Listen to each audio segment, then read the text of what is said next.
Tava o Boulos, tava uma outra menina do União Estudantil, não sei o que lá, que ninguém conhece, mas tava uma outra galera lá, uns professores, e aqui na frente, no meio do símbolo da PUC, que quer dizer pontifícia, quer dizer ponte, do lado aqui esquerdo, tava o símbolo do comunismo, da UJC, né, União da Juventude Comunista, tava o símbolo do feminismo junto com o do comunismo, tava o símbolo só do feminismo, tava uma salada de coisa ruim. E foi colocando. E eu tava na plateia, e eu lembro que eu tava assim, surreal. Porque como que a gente chegou nesse ponto? As universidades foram criadas por cristãos, horas.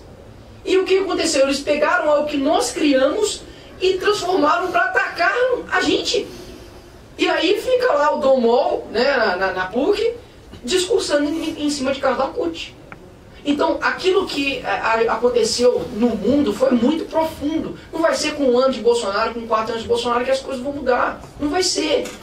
Para mim, eu acredito piamente na seguinte frase do Olavo de Carvalho: a esperança somos nós. Não existe nenhuma outra no Oriente. Acabou. É isso.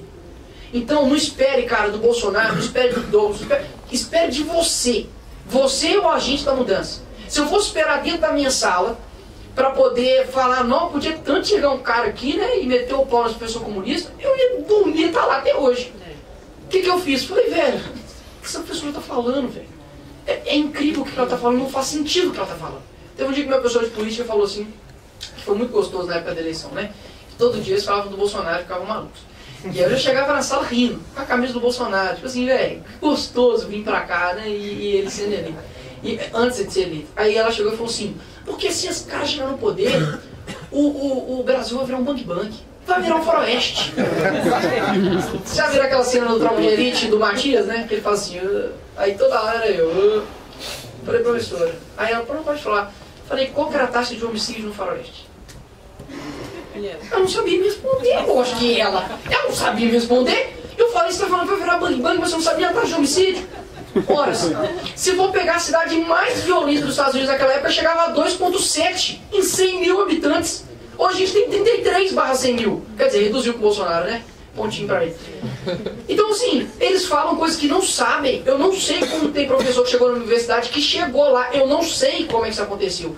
Porque tinha um professor meu que, em pleno Maduro, falou que era uma democracia. Eu falei, mas professor, eu mostrei. Tá aqui, ó, o tanque passando em cima de civil. Ah, mas, né? E acabou a aula. Então assim, gente, eu não tô falando isso, não era exceção, não, tipo assim, pai, mãe, chegava em casa, hoje o meu professor comunista, não, era todo dia, meu pai já estava cansado de me ouvir já, era todo dia um negócio, todo dia uma coisa. Eu já ouvi dentro de sala de aula que Jesus era canibal. Mas como, Nicolas, como pode ser possível isso? Por causa da Santa Ceia. Olha, o corpo e o sangue. E eu não estou falando uma coisa que o cara falou zoando, não, galera. Eu estou falando de algo que depois disso, nessa discussão inteira, ele era professor de política, inclusive rolou uma coisa lá na minha matrícula que eu não consegui fazer essa aula com ele. Eu fiz só 3 aulas. E aí ele chegou pra mim, Paulo, escreveu assim no quadro, tipo assim, ó, sociologia. Aí ele escreveu, estava discutindo sobre a existência de Deus. E brilhantemente, coincidentemente, Deus é muito bom, eu estava com um livro lendo sobre isso, sobre a existência de Deus, que eu já estava lendo há muito tempo, chama Em Guarda, do William Lane Craig. Eu estava com o livro e falei, professor, eu posso provar que Deus existe, se você quiser eu provo. Ele ficou assim, eu provo. Não, mas... Aí começou a discutir. Eu lembro que ele chegou no final das contas, bateu-se no quadro, pá. A sociologia diz que Deus não existe. Aí eu perguntei, qual sociólogo diz isso? A aula acabou. Acabou a aula! Por quê? Porque esses caras, eles vivem uma mentira. A base da esquerda, em primeiro lugar, é inveja. Os caras têm inveja, velho, da forma como você vive. Eles têm inveja da sua família. Eles têm inveja que você consegue chegar à presidência fazendo uma campanha sem corrupção. Eles têm inveja que você abre um sorriso, é feliz com o voto do seu candidato. Que você pode ser feliz, sair com a sua família. Que você pode ali ser um cara honesto, que você vai trabalhar, que você busca suas coisas, que você alcança suas coisas. A base da esquerda é inveja. Eles não gostam de ver você feliz, cara. É simples assim. Por que o feminismo ele odeia o homem? Porque ela odeia a sua família. Porque elas não conseguem fazer uma caramba de um casamento. Elas não suportam ver você amando seu filho. Isso é uma coisa muito séria. Não é algo simplesmente que está ali superficial, não. Eu ouvi da boca do do líder da União da Juventude Comunista. Teve um dia que eu lá na PUC cheguei para ele, perguntei para ele, falei assim, cara, fala para mim, por que você virou comunista? Ele falou comigo assim, porque eu odeio minha família. Isso não é... E faz total sentido. Eu pensei que ele ia falar assim, sei lá, meu patrão, o capital, Não! Assim, eu nunca sou engenheiro mecânico, eu perguntei para uma petista lá na Paulista, me responda como engenheiro mecânico. Se a classe trabalhadora, tudo ela pertence, quem que paga o projeto? Quem que paga o desenvolvimento da linha de produção? Quem que paga? Isso tem que sair de algum lugar, isso custa caro, isso demora tempos e tempos de uma só pessoa para pensar, porque nem Henry Ford se trancou 7 anos na sua garagem para criar um carro. Eu não sou nem responder. Como é que é a frase mesmo do Marx? Ele diz, se a classe trabalhadora tudo produz, a tudo pertence. Então dá sua casa pro pedreiro. Né? Mas enfim, é engraçado essa coisa assim. Mas, então, né, passando para um próximo princípio, eu já abri aqui o C3 aqui que eu vou colar. Nicolás, perdão. Pode falar. Um segundo. A esquerda chama essa felicidade que você mencionou que a gente tem de alienação. É verdade. Sim. Então, se você é mulher e seu pai chega, filho, não sai com essa roupa à noite não, porque pode te dar um problema. Isso é o quê? Isso é uma opressão do patriarcado. Ou seja, ela interpreta o cuidado do pai com o filho de uma forma opressora. Mas isso não é algo que surgiu do nada. Se você for pegar Antônio Gramsci, quando ele estava na prisão, ele escreveu os cadernos do cárcere, o que ele fazia? Qual era a proposta dele? Nos conselhos, nas fábricas, fazer os conselhos de fábrica. Ou seja, seria um lugar de rodinha para você discutir. E ele fala especificamente, ipsis literis, para uma formação de um novo homem. Aí, em 1968, chega um carinha, muito gente boa, que regaçou o Brasil, chamado Paulo Freire, e traz isso para educação. Então, o que ele fez? Olha, esses círculos nós vamos trazer para dentro da educação. Então, foi isso que aconteceu. Todas as aulas de filosofia, história, blá, blá, blá, é tudo em rodinha, porque é mais legal, porque ninguém estuda nada, você ouve um monte de coisa e sai de lá mais retardado. É isso que acontece. E o que é esse círculo, né, cultural que o Paulo Freire chama, ele faz? É a formação de um novo homem. Então eles distorcem tudo isso. O conservador, ele não tem uma ideologia, porque o conservador, ele é um tipo de caráter. É uma forma de visualizar a sociedade, de ver a ordem social. É isso que o conservador é. Então o conservador, passando por vários tópicos aqui, ele não é contrário ao progresso. Pelo contrário, ele entende que as coisas devem ser mudadas, mas entendendo a natureza humana, exatamente. O Nicolas, eu diria até que o conservador está mais alinhado com os propósitos da missão de Deus para o homem. Ele criou uma família, ele falou multiplicar e tem que progredir, tem que criar, tem que ter civilização, então você está mais ou menos alinhado com isso. E com livre-arbítrio, não escravizar. Tem que trabalhar para comer. Sim. Pessoal, eu vi várias mãos aqui, eu só não pode falar. Um intervalo. Você falou da luta do mal mesmo. Então, o que eu percebi até agora, que a esquerda, ela reduz a visão de mundo. Ela primeiro reduz a visão de que o opressor é o primeiro e acabou. Aí você acaba não acreditando mais no sistema. O segundo passo é não acreditar no ser humano. Ela destrói isso. Aí o próximo passo é não acreditar em si mesmo. Ela vai destruindo isso. E me dê um sinônimo da palavra acreditar. Fé. Eu acabo com a sua fé, destruo a sua fé. E qual o próximo passo? Depressão. Qual o número de depressão que tem aumentado constantemente, gente? E qual o próximo passo da depressão? Pá! E o capiroto bate palma. Porque a função do capiroto é destruir você, que é imagem e semelhança de Deus, não era essa grande coisa? Então eles estão trabalhando para aí. Aí que está o mal, aí que está a mentira. Deixa eu só fazer mais um segundinho. Voltando atrás, eu sei que tem muitos católicos aqui, evangélicos, deve ter algum judeu. Eu sou professor de yoga. Eu sei com uma outra linhagem, mas lá no Oriente também tem preceitos éticos. Isso é uma coisa chamada yamas e niyamas, e um deles é não roubar, por exemplo.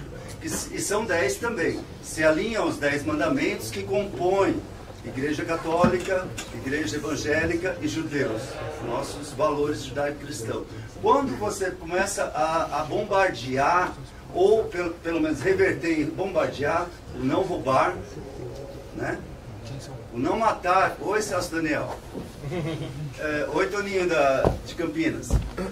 Quando eu começo a flexibilizar, a cobiçar o que é do outro, pode cobiçar, não tem problema. Então, o que eu faço? Eu vou direto nessas leis. E me digam aqui, por favor, uma constituinte que vai de contra essas leis. Uma constituinte que pode matar, pode roubar, pode pegar o que é do outro. E falem.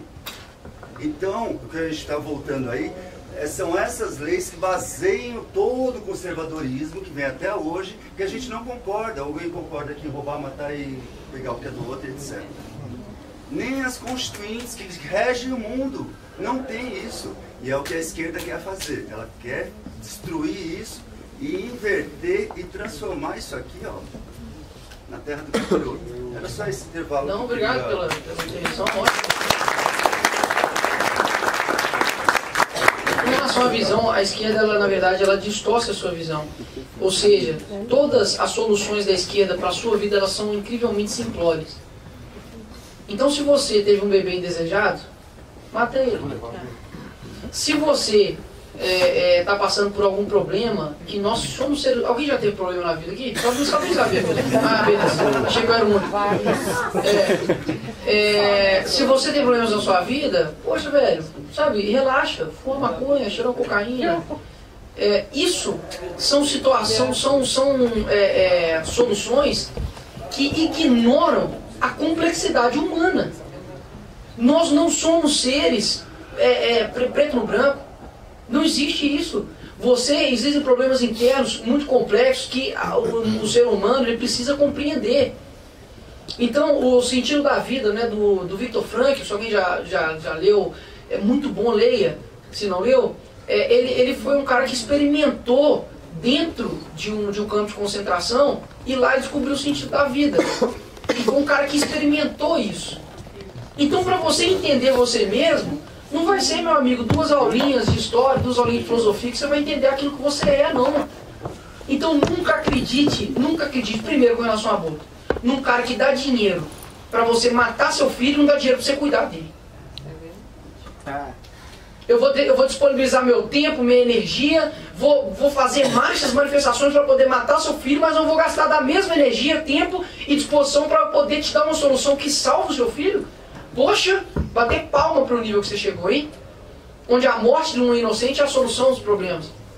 Só te respondendo, amigão, com relação à anencefalia, que eu anotei aqui, a anencefalia ela não é ausência de cérebro, tá? Ela não é ausência, ela é parcial. Existem muitos casos de anencefalia, muitos mesmo, em que crianças conseguem se desenvolver, depois de um tempo muitas morrem, é claro, mas deixa a criança morrer naturalmente. E no caso de estupro, a Paula Marisa falou aqui, eu sei que é um assunto delicado, mas eu só quero trazer aqui, de maneira nenhuma, primeiro, não estou falando que é simples, não estou falando que é fácil, mas sem a vida não há nenhum outro direito subsequente. O que o conservador entende? Que por mais que uma dor seja muito grande, que é a dor de uma mãe, que eu imagino deve ser uma coisa terrível, você ganhar uma criança que foi fruto de um ato criminoso, que vai realmente trazer isso para o resto da sua vida, mas da mesma forma que essa mulher que sofreu esse ato criminoso não tem culpa, a criança também não tem culpa. O que você está dizendo para o ser humano, para a humanidade é o seguinte: o seu problema ele é tão grande, que o ser humano não consegue lidar. Ou seja, por isso eu vou ter que te matar. Deixa a criança nascer. 50% da mãe está naquela criança. Não, eu digo mais. Todo mundo fala sobre a questão do aborto, que a criança vai nascer, a mãe vai continuar com esse problema durante a vida toda com relação ao crime que ela sofreu e tudo. Mas ninguém fala das consequências do aborto. As mulheres que abortam têm mais propensão ao suicídio, têm mais propensão à depressão, a de ficar estéril, de se automutilar. Ou seja, o feminismo está lá quando você vai cometer um aborto. Porque a gente acha que é o seguinte, quando você vai cometer um aborto, mesmo nesses casos, é igual uma pílula. Explodiu, saiu. Não, é algo muito agressivo para a mulher. Muito agressivo. Então, só deixando isso claro, que saiu um vídeo meu também, eu falando sobre a questão do aborto, defendendo isso lá na Assembleia, muita gente me questionou. Ah, Nicolas, concordei, mas na parte do estupro não. Para mim, não há negociação quando se trata de uma vida de um inocente. O princípio desse argumento de que a dor é muito grande, ela pode ser aplicada para qualquer outro tipo de coisa. Então, como você vai medir a dor de uma pessoa que sofreu um estupro e vai medir uma dor de uma pessoa que estava para ganhar o filho e aí ela descobre que o marido foi lá e traiu ela? Vai medir isso. Você já foi traído para saber como é a dor de você ser traído e falar, putz, vou ganhar essa criança, o pai dela me traía com não sei o que, com prostituta, com um monte de pessoas, eu vou lidar com isso, agora como? Eu preciso abortar essa criança, juiz. E aí você vai ter que dar também essa mesma condição para essa mulher. Então não dá para medir a dor, ela é muito subjetiva. Só para a gente continuar aqui, eu já vou ouvir, mas vou reter aquilo que o Douglas, e já estou finalizando também. Vamos deixar um pouquinho as perguntas só ao término, que eu vou pegar o nome de todo mundo, aí vocês poderão fazer uma pergunta. Já pode ir pegando. Já posso pegar? Pode ir levantando na mão que ele vai... Só um minutinho, eu vou pegar um caderno aqui. Pessoal, eu já estou finalizando aqui também, tá? E o último princípio diz com relação que o conservador razoável entende que a permanência e a mudança devem ser reconhecidas e reconciliadas. O que isso significa? Primeiro, a permanência ela é um conjunto daqueles interesses e convicções duradouros que nos dão estabilidade e continuidade. Ou seja, sem uma permanência na sociedade, o mundo entra em caos, entra em anarquia. E o que é o progresso? O progresso, o conservador ele entende que uma casa ela vai ficando mais velha e ela precisa de mudança, ela precisa de uma reforma. Mas diferentemente da esquerda, que chega lá e fala assim, não, destrua essa casa porque eu tenho um design melhor e deixa a casa lá por isso mesmo. O conservador entende que ele precisa fazer essas mudanças graduais. E o Russell Kirk, ele faz uma analogia com relação ao corpo. Quem já tentou fazer dieta aqui na segunda-feira? Vai, levanta a mão. Pode levantar, eu já tentei. E o que acontece? No primeiro dia de dieta você correu 40 km, irmão? 40 km? No primeiro dia, sim. Já foi, né? Correr, claro. Primeiro dia, não. Fazer um jejum de 24 horas e tal. É tranquilo, nada aqui, né? Lógico que ninguém toma esse tipo de medida radical, porque você tem um respeito com o seu corpo. E o Russell Kirk ele faz essa analogia da sociedade com o corpo. Então o que você tem que fazer? Toda mudança, ela deve ser gradual, ela deve ser regrada, e você tem que respeitar as circunstâncias da determinada época e determinada nação. O que está acontecendo no Brasil hoje? Se o Bolsonaro chega e vai só na base da marretada, só por decreto, sapeca no ambiente civil, sapeca não sei o que, sapeca não sei o que. A esquerda, meu amigo, vai ganhar argumento até falar chega. No primeira discussão de trânsito, já era. Então aquilo que era para ser feito de forma gradual, o que foi feito de uma maneira só, se você mata essa sociedade, assim como você mataria um corpo. Se uma pessoa que não tem condição física correr 40 km, correr uma maratona. Eu nunca tinha pensado por esse lado. Não tem como. Então, não fiquem atônitos com relação às mudanças que devem ser feitas. O Russell Kirk, você viu isso aqui, foi pro pessoal norte-americano. Isso aqui, ele primeiro, eu já li essa parada pelo menos umas 3 vezes, e entendo tudo mais, só que eu sei que é um pouco diferente do Brasil. A cultura do Brasil é loucura, galera. O nosso país quase passando fome, a gente faz meme. É isso que é o Brasil. Né? Se o Brasil entra aí numa revolução igual a Venezuela, eu tenho certeza que a fábrica de memes não para. A gente vai continuar fazendo memes. Então faz meme, né? Faz meme, zoa. Faz meme. Então assim, pra ir finalizando, é algo que eu queria deixar muito claro. É que estudem aquilo que a gente defende. Sabe? Russell Kirk é um pedacinho do oceano. Tem Roger Rose Scruton, sabe? Tem Edmund Burke, tem Olavo de Carvalho. Cara, se você parar pra ver só os vídeos do Olavo, vai dar muito mais do que as séries da Netflix que você tá vendo, tá? Pode ficar tranquilo. Não tem um tempo, os vídeos do Olavo vai dar muito tempo aí discorrido. Então assim, e o último princípio fundamental é que o conservador, ele entende a importância do passado, que hoje nós só conseguimos enxergar além porque os nossos antepassados como gigantes, e nós somos anões, mas nós estamos aqui neles. A gente só consegue ter a visão além por causa deles. Então, a manutenção dos valores, como respeito às autoridades, que tem se perdido hoje, que seja da família, que seja da polícia, né? Com relação à importância da própria família, que a esquerda tem que acabar de todas as formas, de todos os jeitos. Né? O Karl Marx, no capítulo 2 do Manifesto Comunista, diz o seguinte: abolição da família. Vocês escutaram? Abolição da família. Até mesmo os marxistas radicais acham isso, tipo, digamos, né, radical e tudo. Ele diz isso. Então, a esquerda está empenhada em destruir a sua família. Então, pessoal, quando a gente faz esse tipo de palestra, quando você posta um vídeo, né, falando um pouco da verdade, quando você sofre represálias dentro de sala de aula, eu tenho algo para falar para você. Vale a pena, vale a pena. A árvore se vê pelos frutos. Eu passei a minha faculdade, tomei uns paus? Sim. Óbvio. Porque a minha professora não deixou fazer minha prova em dupla, meu amigo? Mandou fazer a prova individual e mandou eu fazer com meu Deus? E eu tomei pau, porque a prova valia 30 pontos. Mas eu falei, tá, que se dane, eu pago outro. E aí? Vai me matar? Se você defende conservadorismo e não está disposto a lutar por ele, e se aqui acontecer igual na Ucrânia? Você acha que esses bandos de frouxo, igual a MBL, são os primeiros a morrer na guerra? Bando de jujuba. Porque lá na Ucrânia, o Yanukovych falou que ia fazer parte da União Europeia e não fez, e ele colocou lá um AI-5, bem assim, tá? Um AI-5. E aí o pau comeu lá. E o que aconteceu? Silêncio total da mídia. E os meninos da minha idade, meninos de 15 anos, estavam tomando tiro da polícia deles. E se isso aqui acontece no Brasil? A gente está formando homens de fibra para poder ir lá na frente? Você está disposto a morrer para sua família? Se você não quer vir nem na USP, vai tomar banho. Você é conservador lá na China mesmo, porque aí você morre. É isso que você é.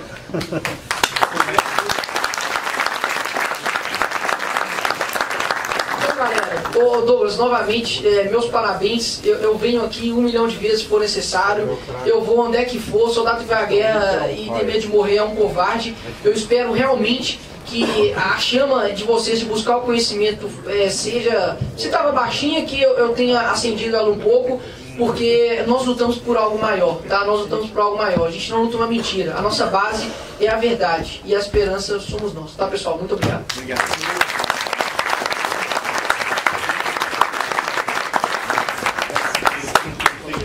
Pois é, pessoal, depois me pergunta por que vale a pena trazer esse rapaz de lá de Belo Horizonte pra cá. Não importa, não importa quanto a gente gaste, se é de graça, se não é de graça, se é caro, se é barato, se vai deixar o Nicolas na casa de fulano, de Delcano, se vai dormir no hotel, se vai dormir na rua. Você pode dormir na rua, não tem problema. Você vai dormir na USP. Você vai dormir na USP. O importante é que ele venha aqui. Bom, pessoal, eu ia mostrar agora da minha parte algo que eu fiz hoje.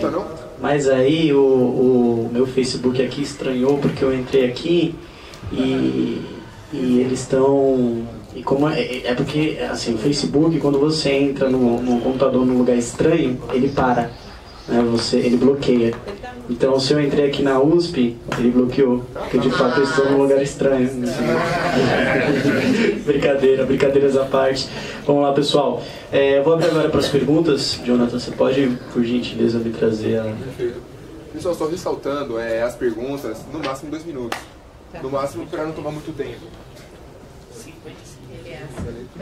Eita, que letra é essa, meu Deus do céu? Vem aqui, olha. Você consegue entender, Paula? Em aramaico ele escreveu Ana Paula Almeida. Eu pensei que eu ia ler logo, eu escrevi com rápido, depressa. Fica à vontade, Ana Paula. Né? Acertei.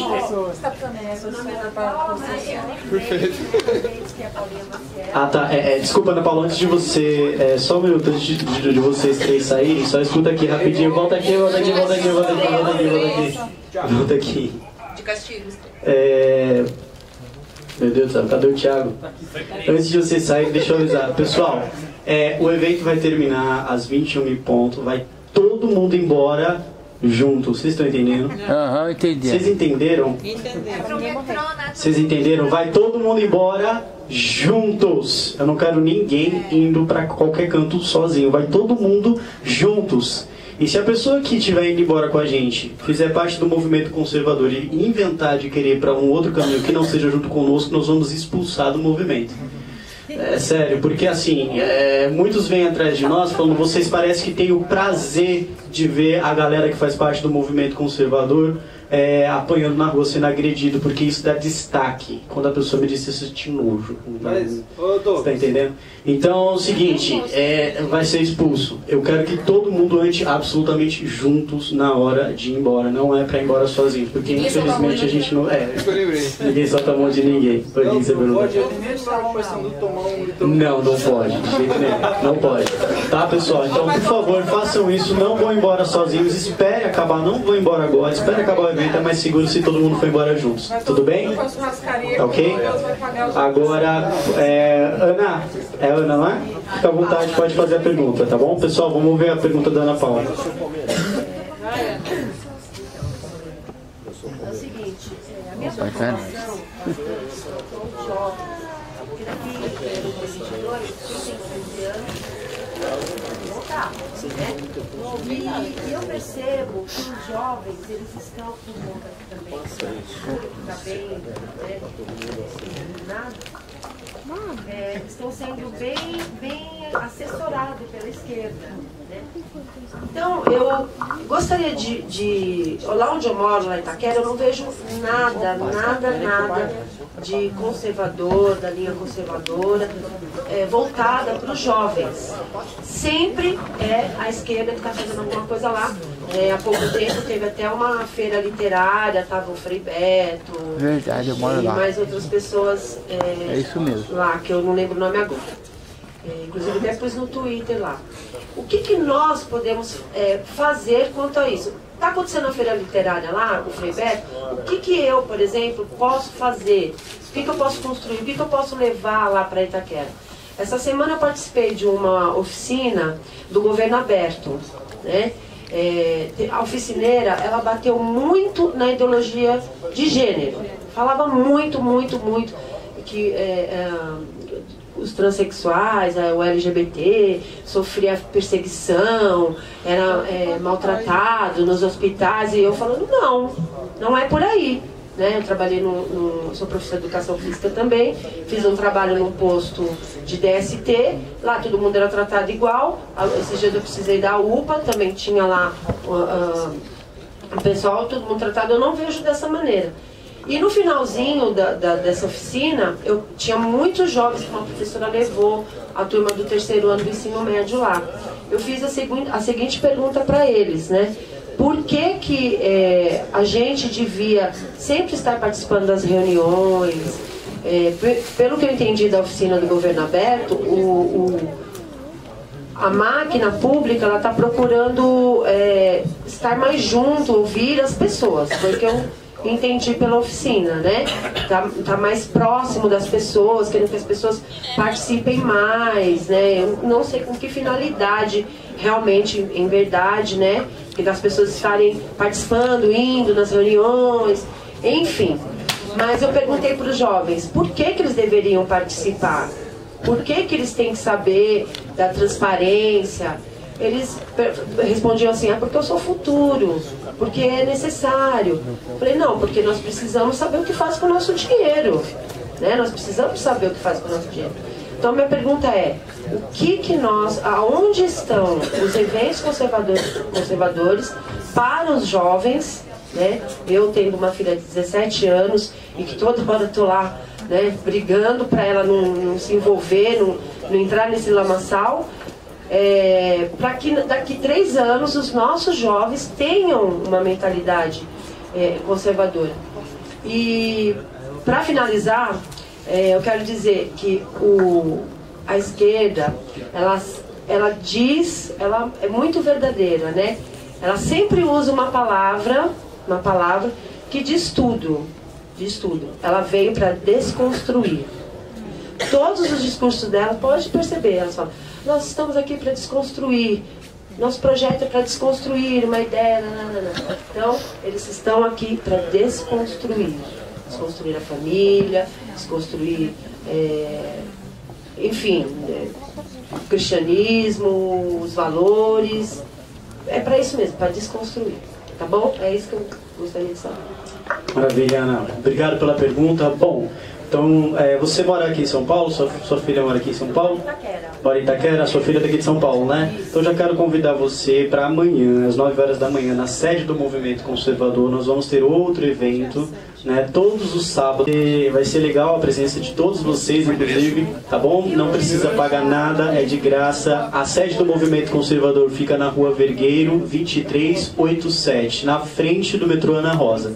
Tá bom? Então amanhã às 9 horas da manhã a gente vai estar lá. E depois da palestra, sabe o que a gente vai fazer? A gente vai fazer uma aula do COT. Cadê o Santana? Santana tá aqui. A aula, na verdade, é em inglês, né? Eu já perdi a ordem das coisas.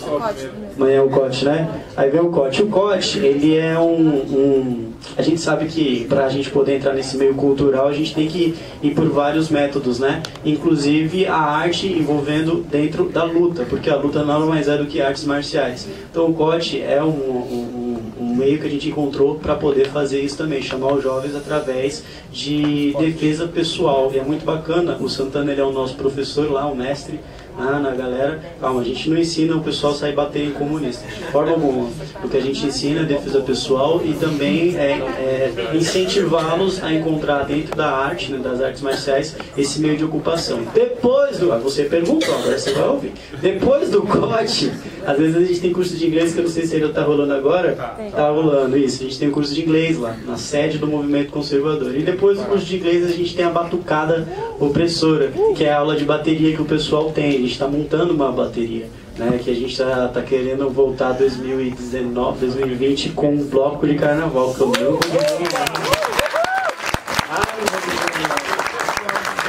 a Marisa disse que vai vir do Rio Grande do Sul para vir participar, e o Nicolas também. Tá bom? Sim, não, a gente vai fechar, vai ser um lugar fechado. É porque a galera Paz e Amor não pode descobrir isso. Só uma colocação rapidinho. Em relação aos bairros, eu acho que é muito importante a gente tomar consciência e votar direito nessas eleições que vão ter ano que vem. Quanto mais representantes conservadores a gente tiver, mais o que o movimento conservador tem feito vai se ampliar, vai começar a ter nos polos, entendeu? Porque um lugar é ótimo, é excelente, a gente não tinha nenhum. Mas pensa se a gente tiver um em cada bairro, que maravilha que vai ser. Então a gente tem que pensar e convencer família e amigo e bater, se não quiser voltar, vai apanhar e fazer qualquer coisa. E é claro, a gente também tem, posso falar, se vocês te falar, eles vão bater depois o Reaças FC, que os meninos eles se encontram, acho que quase uma vez aqui, quanto tempo? É esporádico? Uma vez por mês eles fazem um campeonato de futebol, né?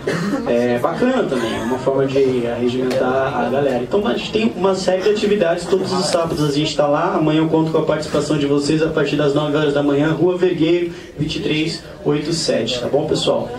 O próximo é quem? Vitor, um sobrenome que não tá. Deixa eu ver. Vê se você consegue entender esse nome aqui. Vitor Guará.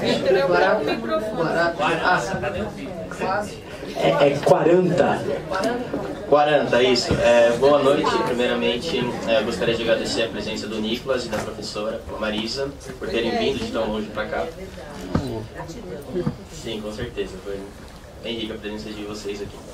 Bom, primeiramente eu gostaria de compartilhar com vocês uma experiência, né? Depois eu gostaria de passar a bola para o Nicolas e para o Felipe. Porque assim, eu sou estudante de História, estudo na Universidade Federal de São Paulo, estou no... exatamente, estou no 6º semestre agora. Exato. E eu gostaria exatamente de compartilhar isso, né? Porque a princípio, quando eu entrei na universidade, o pessoal já me olhava de certa forma como... Bom, já me olhava torto, eu era o único não esquisito de lá, né? Podemos dizer assim. Exato. E, tipo, a princípio, todo mundo tratou bem, mas quando as pessoas passaram a... Principalmente nessa época que o Bolsonaro foi eleito, antes, na época de pré-eleição, passaram a olhar Facebook, passaram a, enfim, saber quem eu era. Eu sofri diversas represálias, inclusive não só a minha pessoa, mas as pessoas da minha família, né? Gente que entrava no Facebook, ficava ameaçando minha mãe, ficava mexendo com a minha namorada. Inclusive no primeiro ano eu tive que a universidade teve que colocar um segurança na frente da minha sala. Porque quando eu ia ao banheiro, ou quando eu ia sair da faculdade, eu tinha que ser acompanhado o tempo todo. Cheguei a... enfim, teve outros alunos conservadores dentro da minha universidade, mas todos acabaram desistindo. Eu fui se manter até agora, né? E eu gostaria de perguntar para o Felipe e para o Nicolas se eles pudessem compartilhar essa experiência dentro conosco, né? Se eles chegaram a passar por algo parecido, ou se... Enfim, passo a bola para vocês agora.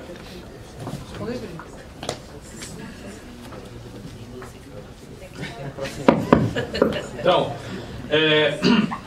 mas como eu falei antes, a situação das universidades é bem caótica. Eu acho que as universidades estão numa situação pior do que nas escolas. E os alunos conservadores sofrem muitos boicotes de professores, de outros alunos, os militantes. Na minha sala, 90% é filiado ao PCdoB, ao PSOL. Ano passado eles ficavam colando adesivo do Boulos, eu chegava mais cedo e arrancava tudo, eles ficavam procurando saber quem que era. Né? Ficavam colando adesivo do Boulos. E realmente é complicado. Uma das formas de tentar meio que fazer... Eles ficam falando de resistência, mas quem é a verdadeira resistência somos nós, né? É criar grupos. Não dá para ficar fazendo tudo sozinho na universidade, porque eles agem de forma coletiva, eles são histéricos, e quanto mais gente, melhor, né? Então, esse ano o Douglas fundou a Unicom, União Nacional dos Estudantes Conservadores.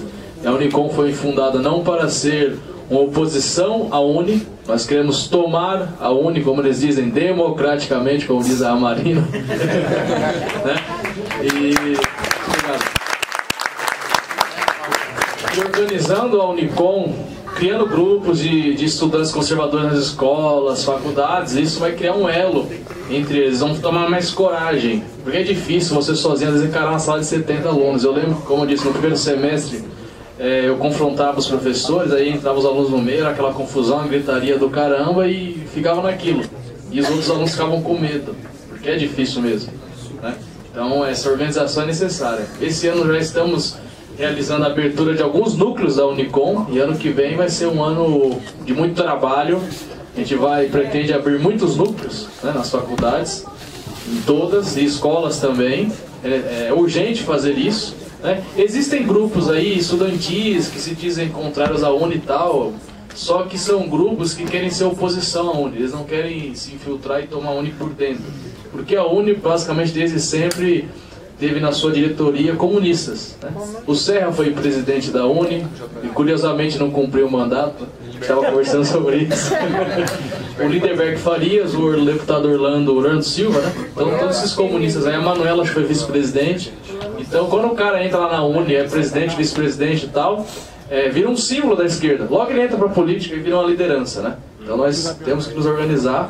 Sobre as questões de experiências, assim, dentro da universidade, acho que o Nicolas pode ter mais histórias para contar aí e tal. Eu tenho uma história para contar. Tem uma história para contar. Não, vocês nem sabem qual é a história que eu vou contar. Cara, assim, ó, tá, esse embate ele existe, mas a gente tem que ser mais esperto. Eu até entendo a postura combativa dos meninos, mas aqui como uma mulher eu vou dizer que a gente às vezes tem que ter mais uma malandragem.